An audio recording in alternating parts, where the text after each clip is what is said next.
Care dintre cei 4 nu va cădea?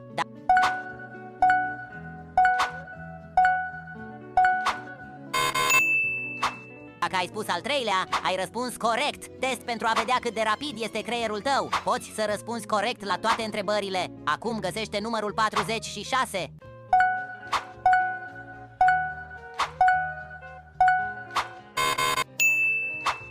Dacă ai pierdut aici, îți mai dau o șansă, dar doar dacă dai like și follow.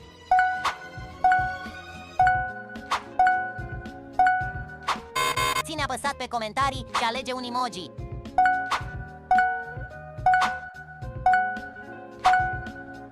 Dacă ai ales unul dintre acestea, ai pierdut. Acum găsește numărul 8.